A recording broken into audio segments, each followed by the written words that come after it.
tayong maglokohan. Alam natin lahat kung paano pagyabang ni Duterte ang pagpatay sa mga pinaghihinalaang adik at kriminal na walang paglilitis. Halos araw-araw nating narinig ang kanyang pag-eengganyo sa kapulisan na pumatay. Sa hearing sa Senado at sa kamarang ito, itinuro niya sina Bato de la Rosa at iba pang mga dating hepe ng Davao City Police Office na namuno sa kanyang Davao Death Squad. Sa bibig niya mismo nang galing na may sarili siyang death squad na kinabibilangan ng 7 miyembro.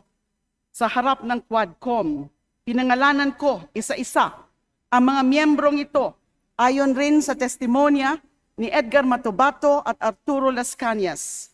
Hindi itinanggi ni Duterte ang mga pangalan nila. Under the International Criminal Court's founding treaty, the Rome Statute, crimes against humanity include murder committed as part of a widespread or systematic attack directed against a civilian population. The ICC prosecutor alleges precisely that the killings were widespread and systematic, and that they were carried out pursuant to or in furtherance of state policy.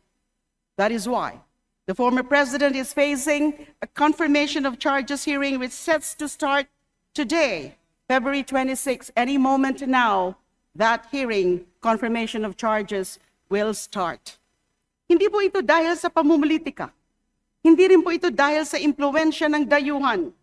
Nasasakdal po si Rodrigo Duterte dahil may nangyaring paglabag sa international law at kailangan niyang managot kung mapatunayan ang kanyang kasalanan.